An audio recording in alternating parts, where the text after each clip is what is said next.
In January of 1988, the Denver Broncos went back to the Super Bowl.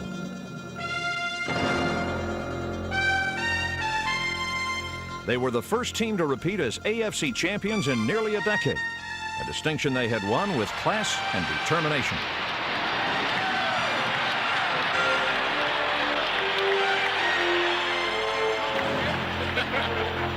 AFC の一地区で第1位になりましたデンバーブロンコス対そして NFC 東地区第1位ワシントンレッドスキンズとの対戦になります。 Against the Washington Redskins in Super Bowl 22, head coach Dan Reeves brought the Broncos to the end of a road that had started a year earlier in Super Bowl 21. After losing to the Giants, the Broncos had vowed to return. And when they traveled to London, England for a preseason game against the Rams, the Broncos began a storybook season aimed at a world championship.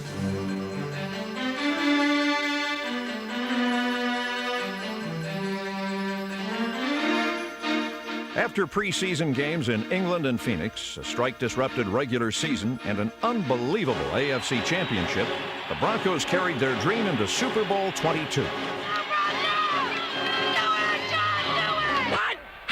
Broncos will go right to the shotgun.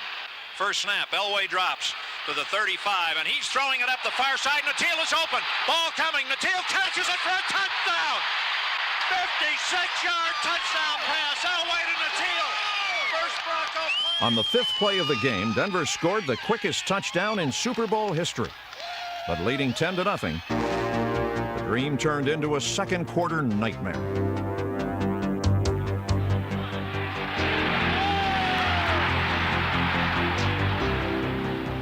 Washington scored 35 points in less than 14 minutes, creating odds that even these Broncos could not overcome.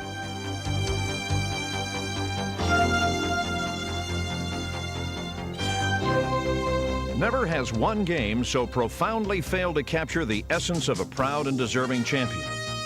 A team whose determination and never-say-die spirit has made them one of the NFL's most consistent winners. In 1987, one bitter loss could not destroy the fact that the Denver Broncos were champions against all odds.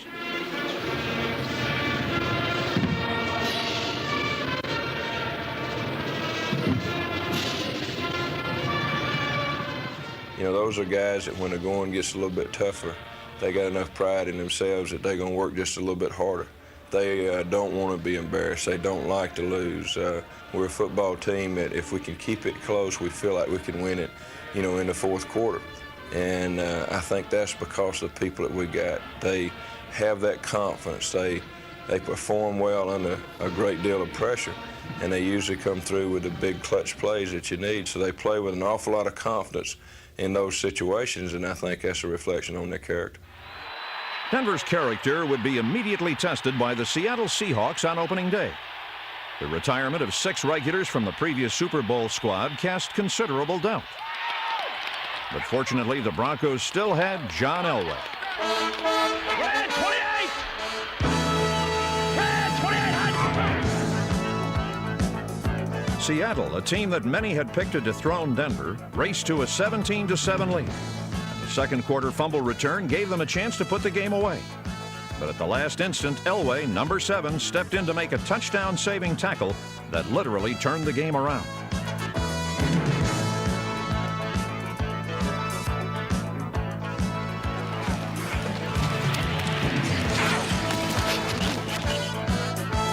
Defenders like Dennis Smith, Michael Brooks, Freddie Gilbert, Andre Townsend, Greg Cragen, Steve Wilson, and Mike Harden, number 31, produced turnovers that would, by season's end, make the Bronco defense the NFL's leader in takeaways.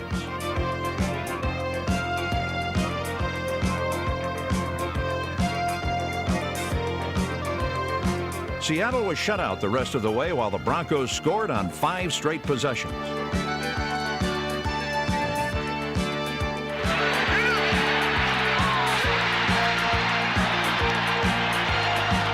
Denver's first touchdown came on a 72-yard catch and run by Steve Sewell. Their second score came on a leaping fingertip catch by Steve Watson. There he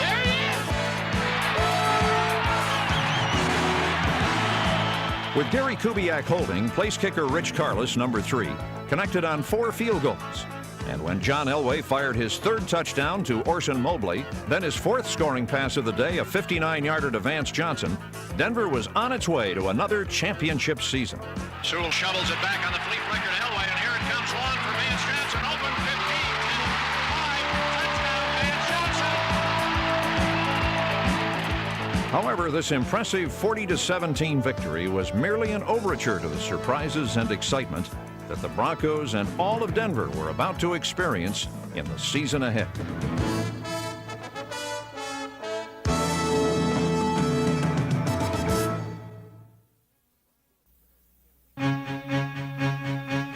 In Week 2, the Broncos barely managed a 17-17 rain-soaked tie against the Packers.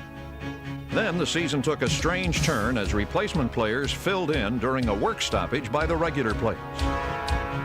After a dismal loss to the Oilers, Bronco fortunes seemed as dark as the Monday night they lined up against the Los Angeles Raiders. But spurred on by over 61,000 fans, the largest crowd of any game played during the strike, these Broncos rose to the occasion.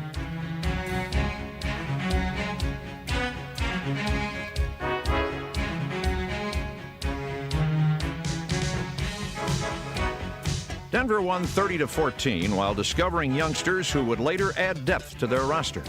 Players like number 27, Kevin Clark, Tim Lucas, Keith Karts, Bobby Mitchell, and quarterback Ken Karcher, number 12, led the Broncos to victory over the Chiefs in the final replacement game.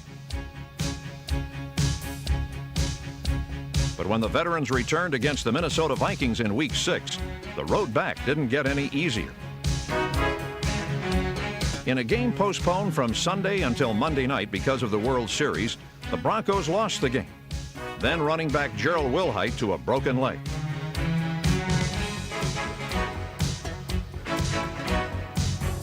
Ironically, this bitter blow and a loss 2 weeks later to Buffalo would serve as a wake-up call for a struggling team.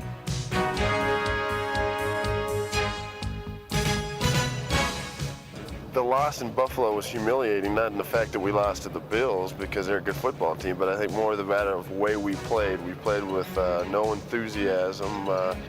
It's like we were out there going through the motions, and we had a team meeting after that game, and we just said, hey, your life in this game is too short not to go out and enjoy every Sunday and have fun playing football. The whole theme of the meeting was we had to be tougher. We were a team that had been to the Super Bowl last year, but we sure weren't playing like it. We had to be more aggressive in what we were doing. We had to increase our intensity level.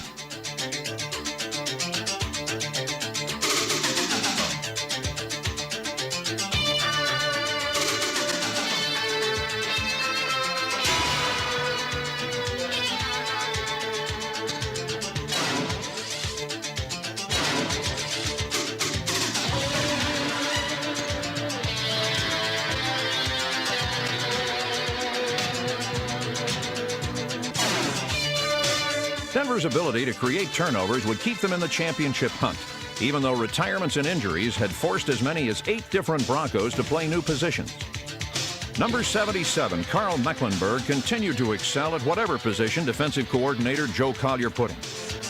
Whether it was defensive end, outside linebacker, or inside linebacker, Mecklenburg's versatility and toughness earned him his 3rd straight trip to the Pro Bowl.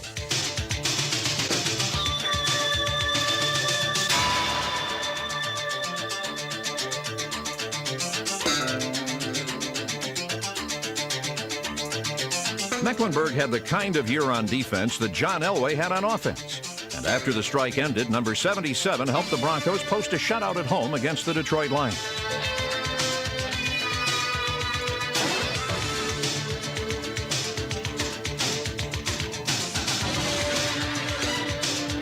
Even in their lackluster loss to Buffalo, the Broncos had shown a togetherness that would allow them to bury the lingering effects of the strike and resurrect the championship season.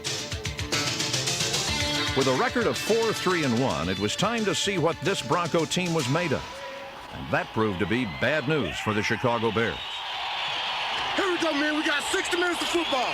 We're going to be world champions. We got to start somewhere. This right here. Got to come out to Stella. We got to come out for 60 minutes. Dogfight. Ready?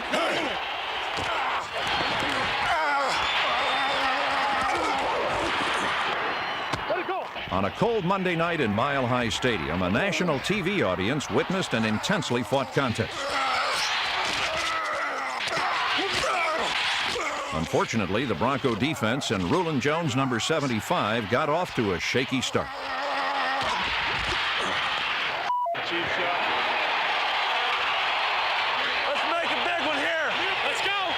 If we're going to have to fight them, we're going to fight them. We've got to get fired up. Keep flying around and things will start going our way.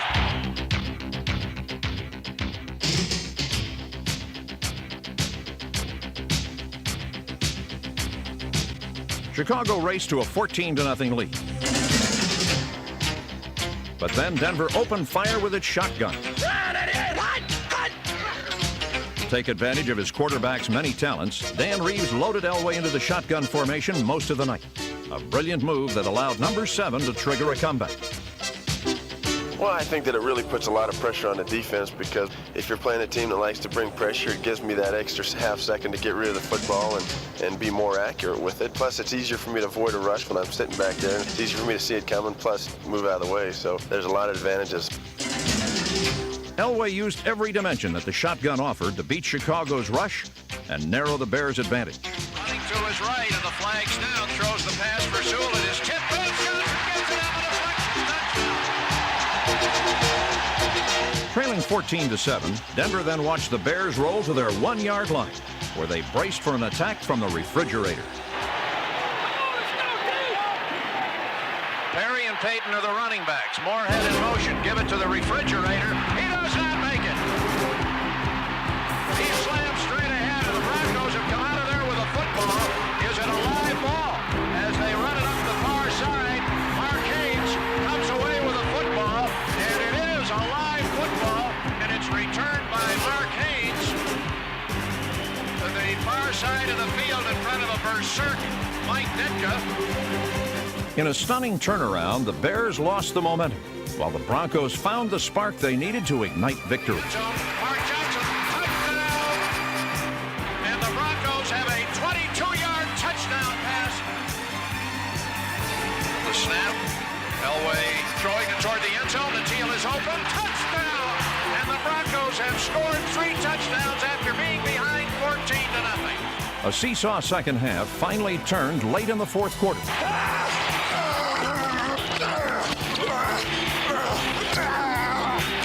McMahon throws, intercepted at the 20, brought back out over the 30 by Clark to the 38-yard. Kevin Clark's interception gave the ball back to John Elway.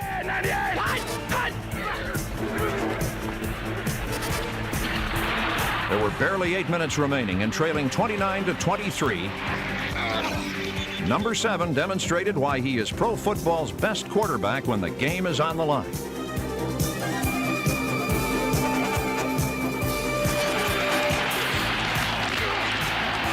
Totally in control, Elway drove Denver to Chicago's 4-yard line.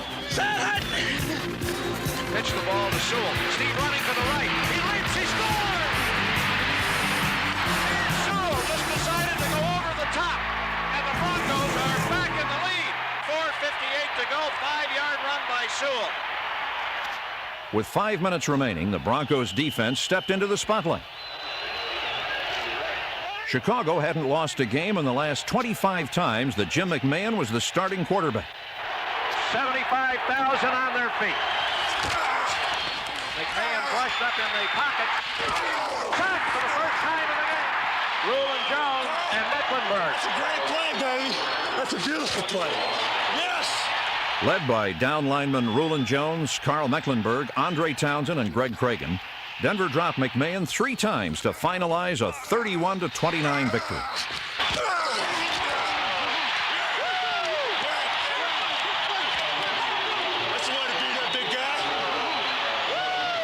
In the NFL's most exciting game of the regular season, Denver's 31-29 win proved to be the turning point, and a victory that suggested that with John Elway at quarterback, victory is always possible.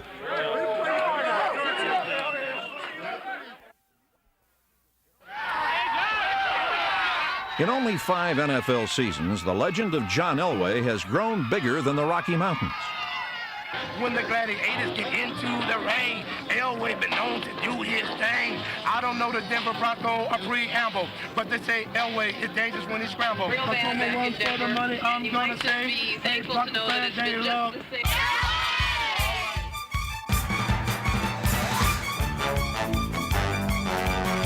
The Elway legend was built upon many pillars, but none is more awe-inspiring than the strength of his mighty right arm. Buffalo head coach Marv Levy. He's number 7, Johnny throws a nice ball.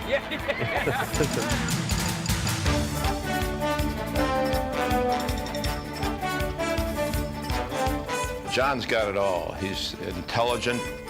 He's got the great gun, probably the greatest gun in the game, the strongest arm in the game.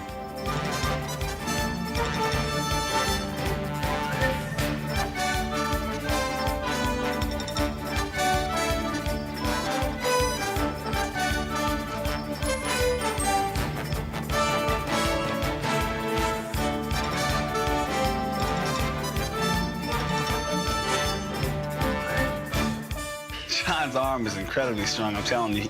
He can probably throw the ball over 60 miles an hour. We have what we call a jugs machine. It's like a tennis ball machine or a baseball machine that shoots the ball out. Well, this one shoots out footballs, and you can crank it up to like 80. We caught on that just the other day to try to simulate John's speed, because there's no way that you can catch from another quarterback or from a coach and get the same effect. He sort of gets you to catch the ball with your hands more, too, because of the concentration factor of the speed of the ball. And then you know if you're going to catch it on your body, get ready for some pain, because they could literally stick to you. You probably won't even have to catch it. So.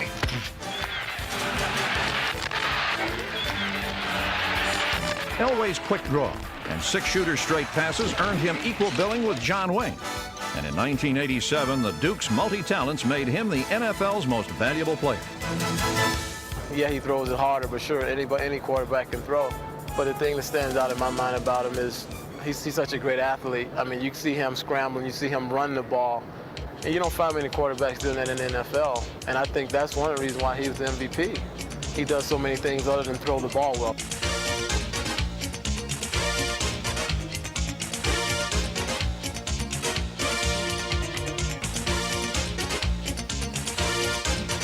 No other NFL quarterback beat an opponent in so many different ways. He ran, passed, caught passes, and on occasion even punted. John Elway proved that there is no adequate defense for the pure athletic ability that would have made him great in whatever sport he played. Elway is unreal. He's unreal, George. We were with the guy when he took batting practice with us. Is that right? He was taking grounders at third base with Jamie Quirk and me. I was saying, God, I hope this goes and plays football. Because if he does, I'm out of a job. He's an athlete. Oh, yeah.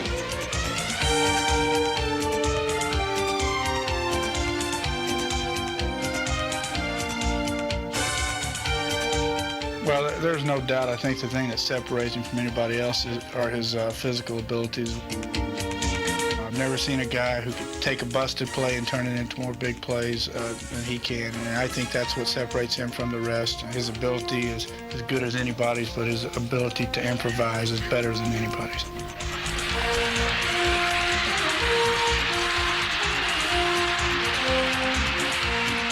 In 1987, Denver featured the AFC's top-ranked offense, an attack that was an extension of Elway's personality and confidence, and a system that was designed to take advantage of his extraordinary talents. Here we go. I left. Draw right, fullback slant on Set Hut. Set Hut. Ray 14, Y corner, X post on Set Hut. Set Hut, you all right? I'm out. I think it's an explosive offense, and I think that we do about every different thing in the book. We move the pocket, we do fakes, and we have the trick plays. Spread black left slot. Stay here. Spread black left slot, 62. Option left shoot in on one-on-one. Hurry up! So I think we as an offense are as diversified as you can get. Red 98! Red 98! Hut!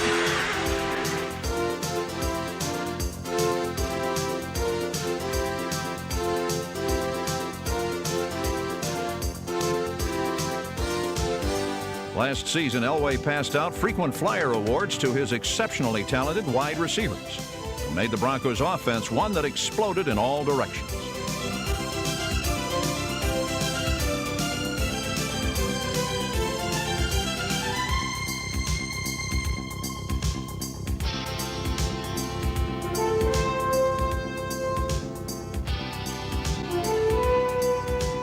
This group included reliable veteran Steve Watson, number 81, and the Broncos' leading receiver, Vance Johnson, number 82. Mark Jackson, number 80, was fearless over the middle, and first-round draft choice Ricky Nattiel proved to be a speedy rookie who could run almost as far as Elway could throw.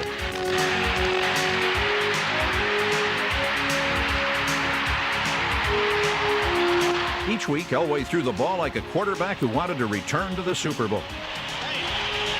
Great catch, big guy. Number 7 was spectacular and durable, and he was beyond intimidation. These qualities promise championship contention for years to come. When you have great quarterbacks that have great arms, you're never out of a football game. And John has tremendous confidence in his ability now because he's come through in so many tough situations to win football games for us. Not only does he have confidence, but the confidence of your whole offensive and defensive team. Since 1984, John Elway has directed his club to more wins than any other NFL quarterback. His week-to-week consistency and flair for the dramatic kept the Broncos winning in a season riddled with injuries and distractions. But while no one player meant more to his team than John Elway did in 1987, it was going to take a total team effort in the last half of the season if the Broncos were going to beat the odds and become champions again. Great job. Great job.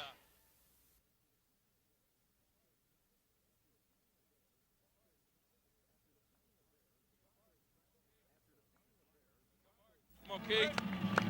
Let's go, Mark. After defeating the Bears, the Broncos traveled to face their arch rivals. Ladies and gentlemen, now taking the field, from sports winning his team. Come on, Mark. Let's go, man. Your Let's go, man. Los Angeles Raiders.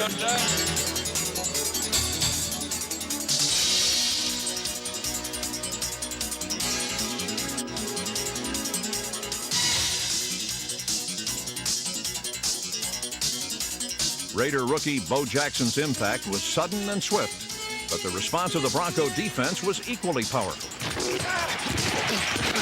Linebackers Jim Ryan, Carl Mecklenburg, Simon Fletcher, Michael Brooks, and Ricky Hundley helped keep Jackson under 100 yards, while also chipping in on 6 sacks of Raider quarterbacks.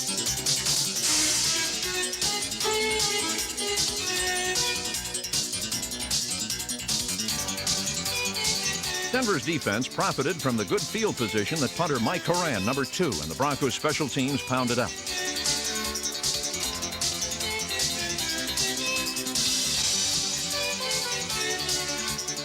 Hitters like Jim Ryan, Bruce Plummer, Tyrone Braxton, Ken Bell, Bobby Mitchell, Bruce Klosterman, Tim Lucas, and others kept the Raiders pinned deep,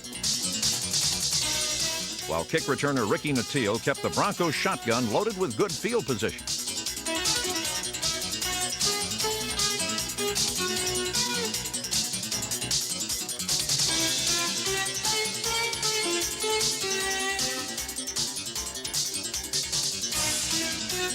With Denver's offensive line holding out the Raiders, Elway ran for 1 score and passed for another in a 23-17 victory. The Broncos were back on the road to another championship and closing fast on the division-leading Chargers. This chase was made even more remarkable because injuries had caused a shakeup within their offensive line.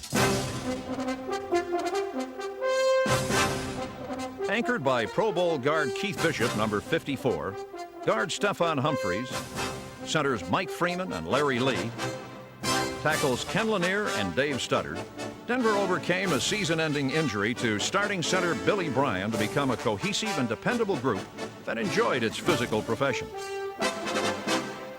You get banged around quite a bit, but it's a lot of fun, and when you're successful, it makes it that much more fun.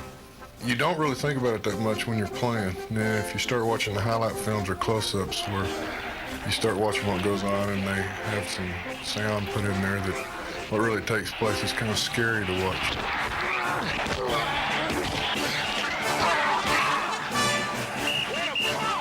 Having once trailed the Chargers by 2.5 games in the Western Division, Watch the line draw! Right here, right here! Denver started making up ground in San Diego.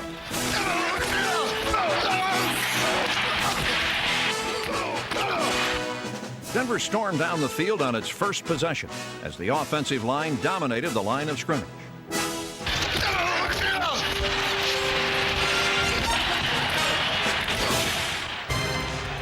But on the 6-yard line, disaster struck. The Chargers' Vincey Glenn returned an Elway interception 103 yards for a touchdown and seemed to steal the momentum of the game. But those who knew best realized that the Broncos would come back because this was a team that played its best when the odds were stacked against it.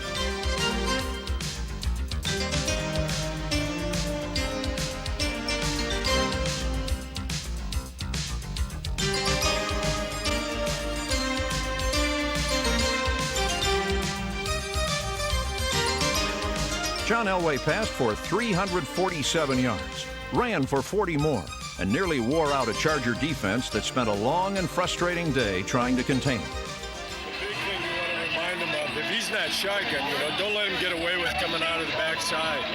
Keep an eye on the quarterback. Everybody just be determined. We're going to get it done this time. He's not going to scramble. You guys are going to throw Elway on the ground.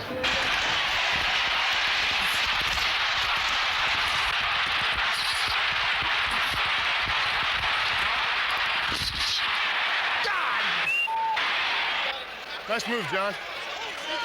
Nice move. What happened? What play was that? The Chargers never knew what hit them as Denver buried San Diego 31-17, then headed home to Mile High Stadium where the odds were always in their favor.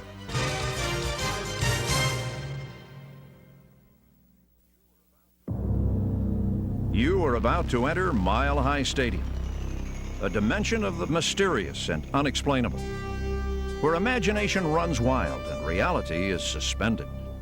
You've just crossed into the Mile High Zone. There's the noisy presence of over 75,000 orange-clad Bronco maniacs, the air-sapping altitude, and the pressure of one of pro football's finest teams. There are also mysterious forces that play tricks on Bronco opponents at the most inopportune times.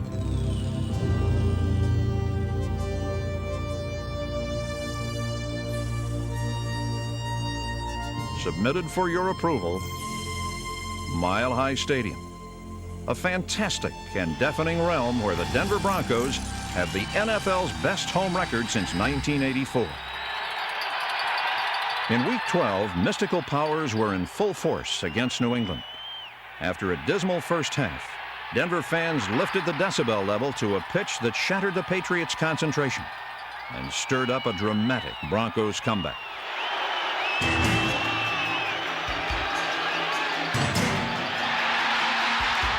When Jim Ryan recovered a fumble on the third play of the second half, the Mile High Jinx claimed another victim.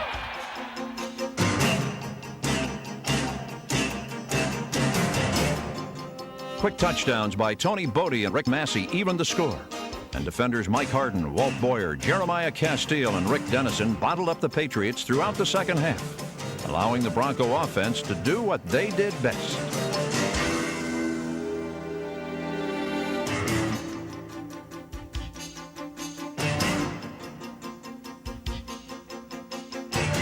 Mark Jackson's touchdown gave Denver a 4-point lead late in the fourth quarter. Then Elway showed another reason why he was the Broncos' MVP.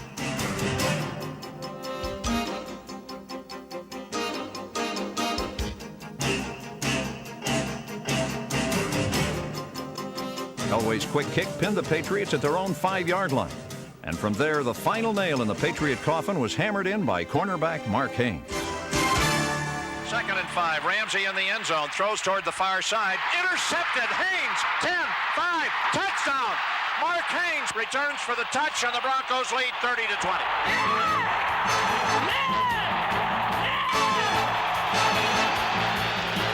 The Broncos' fourth straight victory put them ahead in the AFC West for the first time since opening day. But the following Sunday night, their lead slipped away against the Seattle Seahawks. Seattle tightened the race with a 28-21 victory. And when Denver came back home for a Saturday showdown with Kansas City, championship dreams rode on every snap.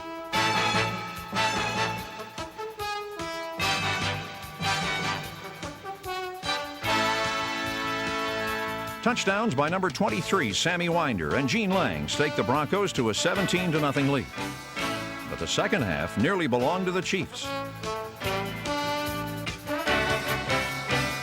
Kansas City stormed back, but protecting a 20-17 lead, Denver's defense stiffened when it counted most. Ricky Hunley forced one fumble that Simon Fletcher recovered.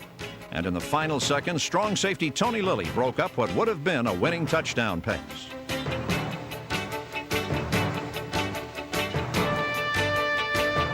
With only 34 seconds remaining, Kansas City needed only a field goal for overtime. But the mystical powers of Mile High Stadium proved to be stronger than one of the NFL's finest kickers, Nick Lowry. To tie it with 39 seconds left in the fourth quarter. Lowry's kick is on the way, spinning up, and it is no good. Denver's victory not only secured a playoff berth, it meant the Broncos were now only one win away from the Western Division title and the magical home field advantage of the Mile High Zone throughout the playoffs.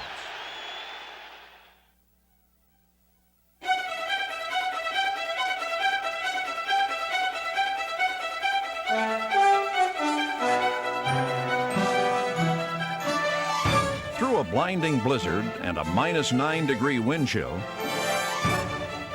the Broncos buried the San Diego Chargers in an avalanche of spectacular plays on the final Sunday of the regular season.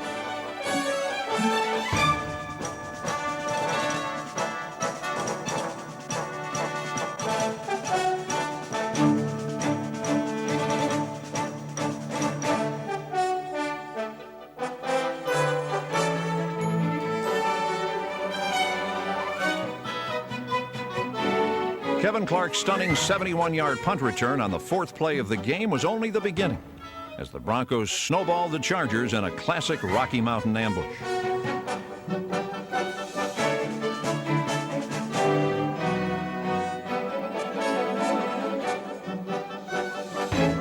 Sammy Winder added another touchdown as Denver beat the Chargers, the elements, and the odds.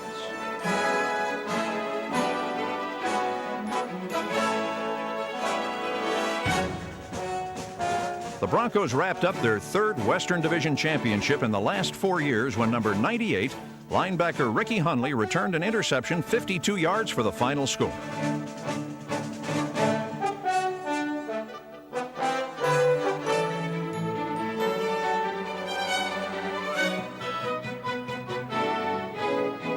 Denver's record of 10-4-1 was the best in the AFC. And one of the major reasons was especially evident to team president Pat Bowlen. I think that this is one of the greatest coaching displays that I've certainly ever seen or would ever be involved with. To be able to bring this team through a strike and bring it through the kind of injuries that we had and the loss of the key players that we had. I think it's a real tribute to the coaching staff, Dan in particular. The Broncos have won 10 games in a season 5 times under Dan Reeves. And in 1987, Dan kept Denver in the championship chase in spite of injuries that would have destroyed most teams.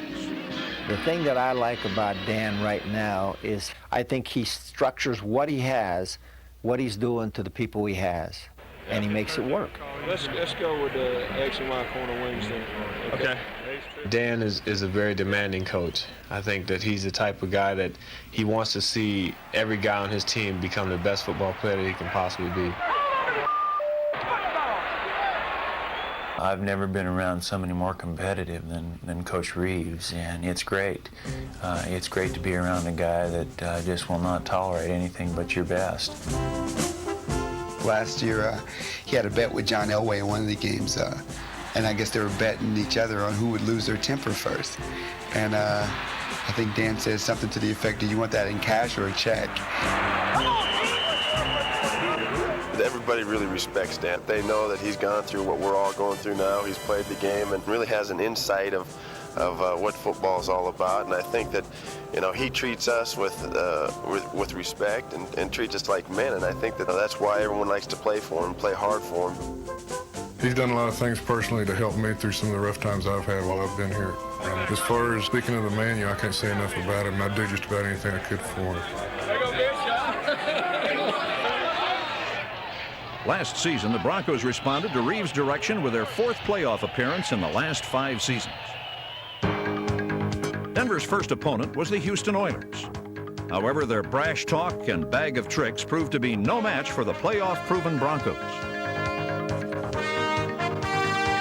Steve Wilson recovered a bizarre fumble on the 3rd play of the game, and though they lost their premier defensive back Mike Harden to a broken arm, the Broncos defense never let Houston in the game.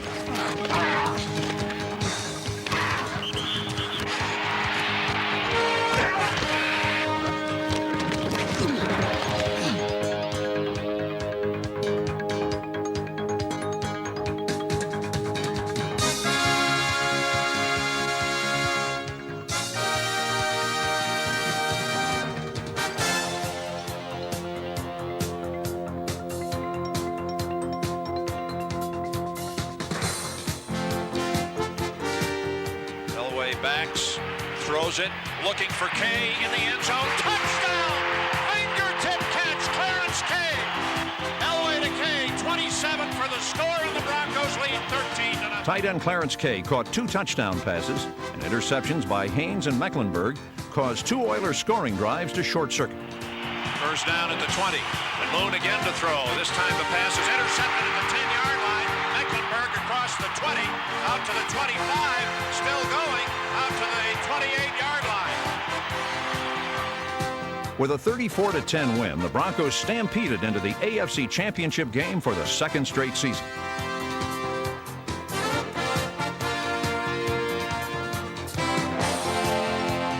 Once again, it would be the Broncos against the Browns for the right to play in the Super Bowl.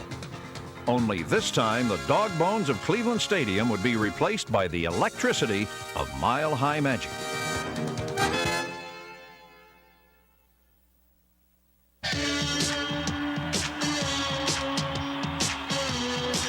Good afternoon from Mile High Stadium. Bob Martin and Larry Zimmer, the AFC Championship game. And once again, it's the Broncos and the Browns. We're ready, baby. We're ready. A hell of a ball game today. Okay, man, all the talking's over. It's now time to get the job done. Let's go every play as hard as we can go. Now, let's get do it!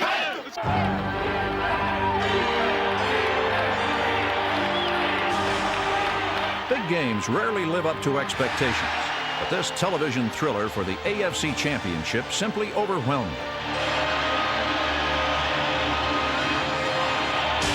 Third down, 13.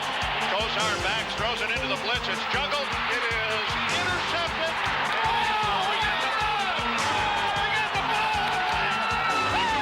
Elway drops to throw for the first time. Drills the pass. Fingertip catch. Touchdown. Ricky Nattil back in the end zone. The Browns had waited impatiently for a year to exact revenge for last season's championship defeat.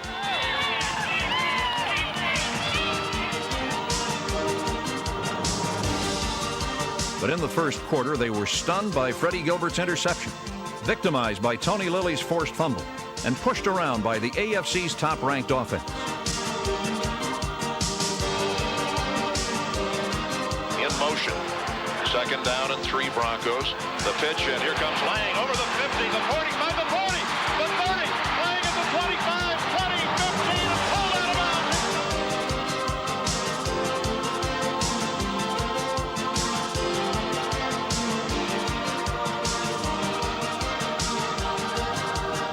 First and goal at the 2. And they give it to Sewell on the end around, coming left, and Steve Shaw will score.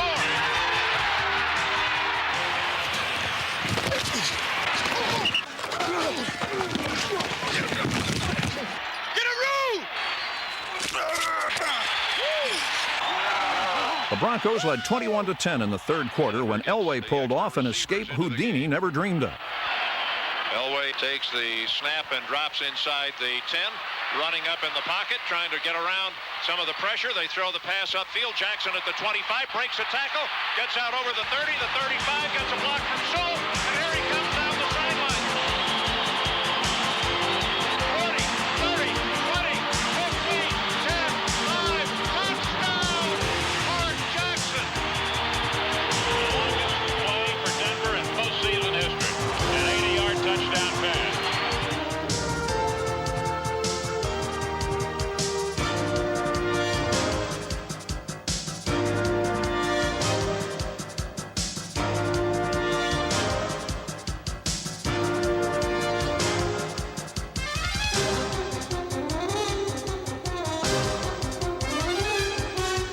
Leading 28-10, Denver had converted its opportunities into points. But now it was Bernie Kosar's turn.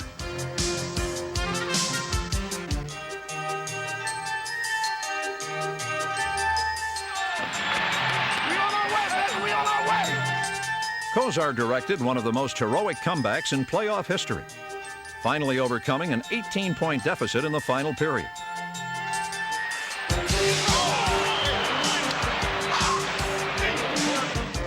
With barely 5 minutes remaining, the pressure was now squarely on the shoulders of John Elway and the Bronco offense. Big play.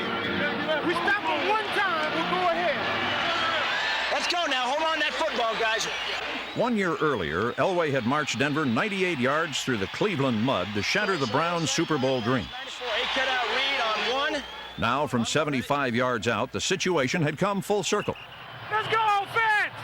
Come on, baby. Come on. Come on. Drive him out. Come on. Red 98! Come on. Red 98! Hot!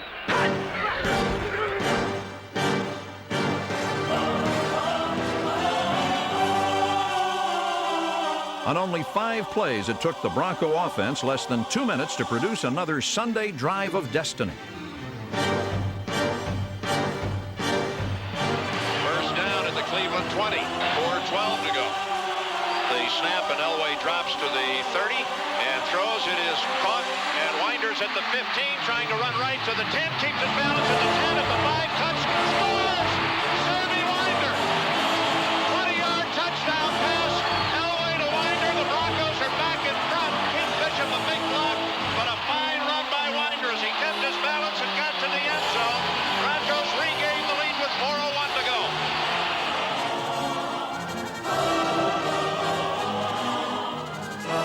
Now it was Cleveland's turn, and the parallels to the Broncos' 98-yard drive at the same juncture of last year's AFC title game were obvious.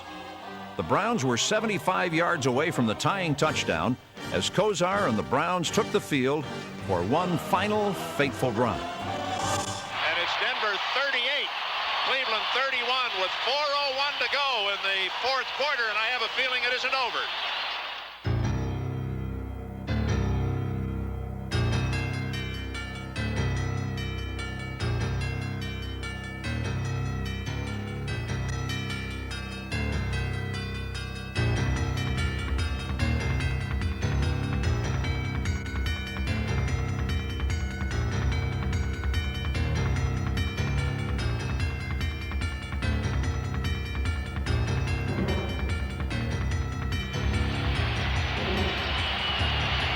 It's a championship finish. 38-31 Denver. 2nd and 5 at the 8 for the Browns with 1:12 to go.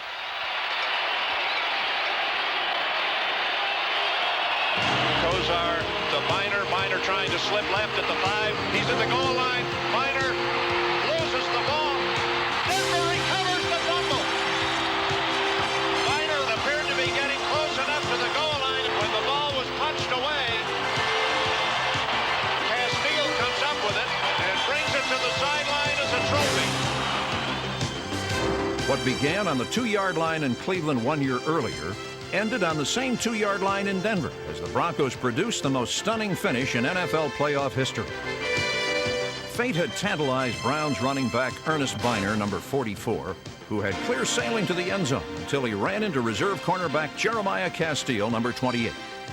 In one daring move, Castile tackled the ball instead of Biner, producing a fumble that he then recovered. It was another mile-high miracle, and it earned a second straight AFC championship and a return trip to the Super Bowl for the Denver Broncos. In an era in which repeat winners are so rare and continuing success so difficult to attain, the 1987 Denver Broncos overcame injuries, retirements, and a work stoppage to become only the third AFC team to make back-to-back appearances in a Super Bowl. Unable to realize their goal of a world championship, dreams die hard in Denver, and their obsession for winning promises that against all odds, the Broncos will be contenders for many years to come.